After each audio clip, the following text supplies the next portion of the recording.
Hi friends, welcome to my channel. ఇప్పుడు నేను చదివి వినిపించబోయే చందమామ కథ పేరు గుణపాఠం. విజయనగరానికి వెళ్ళే దారిలో తెల్లటి పొడవాటి వెంట్రుకలతో నిగనిగలాడుతున్న ఒక కుక్కను వెంటబెట్టుకుపోతున్న 40 ఏండ్ల వయసు వాడొకడు ఎల్లప్పకు తారసపడ్డాడు. మాటల సందర్భంలో ఎల్లప్ప అతడికి తాను కూతురు పెళ్లికి నగలు కొనబోతున్నట్టు చెప్పి అతన్ని కుక్కతో ఈ ప్రయాణం ఏమిటని అడిగాడు. నా పేరు భద్రయ్య, ఇది నా పెంపుడు కుక్క. నగరంలో చాలా ముఖ్యమైన పని ఉండి వెళుతున్నాను అన్నాడు కుక్క యజమాని. కుక్క అందం చూసి ముచ్చటపడిన ఎల్లప్ప అలా అడగటం మర్యాద అవునా కాదా అని ఆలోచించకుండా, కుక్కను అమ్ముతావా, ఏ పాటి ధర అని అడిగాడు.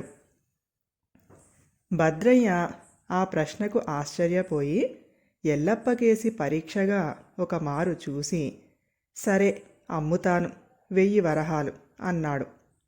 1000 వరహాలే? అంత దురాశ మంచిది కాదు. కుక్క అందంగానే ఉన్నదనుకో, అయినా 5-6 వరహాల కంటే ఎక్కువ చెయ్యదు అన్నాడు ఎల్లప్ప కోపంగా. ఆశో దురాశో, నా కుక్క ఖరీదు 1000 వరహాలు అంటూ రెట్టించాడు భద్రయ్య. నువ్వు చెప్పే అంత పెద్ద ధరకు ఏ తలమాసిన వాడో కాదు కదా, ఆఖరకు వెర్రి వెంగళాయి కూడా కొనడు అన్నాడు ఎల్లప్ప. అలాగా, అయితే పందెం వేస్తావా మరి?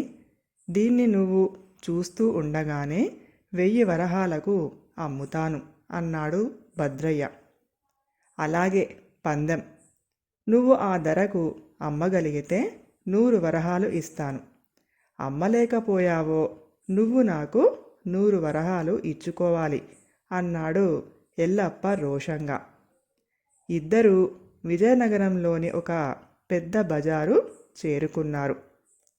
కుక్కను అమ్మ చూపిన భద్రయ్యను దాని ఖరీదు ఎంత అని 2-3 అడిగారు.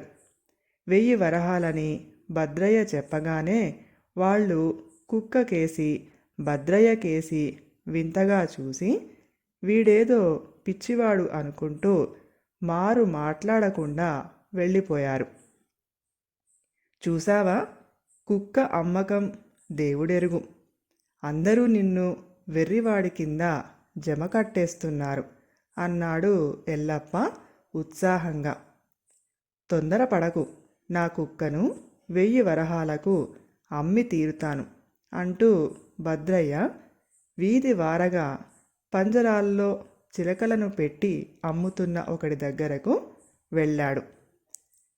నా కుక్కలాగే ఈ చిలుకలు ఏదో దేవతా జాతివిలా ఉన్నవి. చిలక ఖరీదు ఎంత ఏమిటి అని అడిగాడు భద్రయ్య చిలకలు అమ్మేవాణ్ణి. 1 వరహ అన్నాడు చిలకలు అమ్మేవాడు. అంత చవకనా? నువ్వేదో వట్టి అమాయకుడిలాగా ఉన్నావు.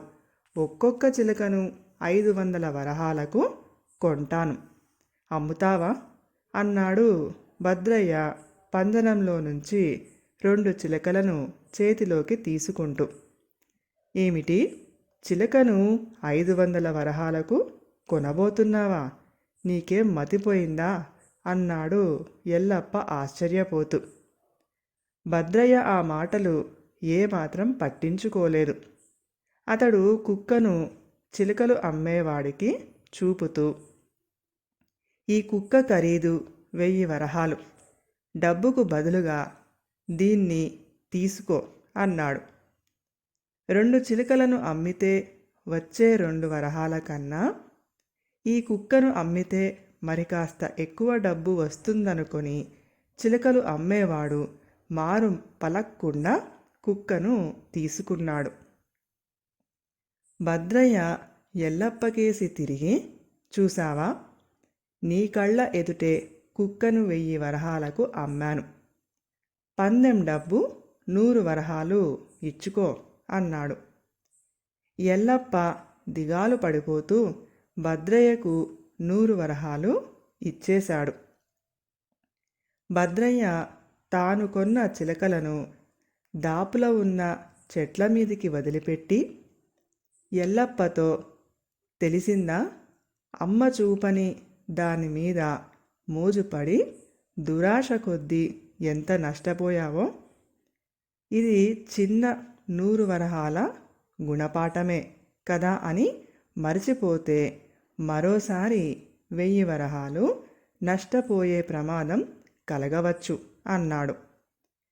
ఎల్లప్ప తల వంచుకొని వీధి వెంట కొంత దూరం పోయినదాకా ఆగి భద్రయ్య చిలకలు అమ్మేవాడి చేతిలో 10 వరహాలు పెట్టి తన కుక్కను తీసుకొని మిగిలిన 90 వరహాల లాభంతో తన దారిన తాను పోయాడు.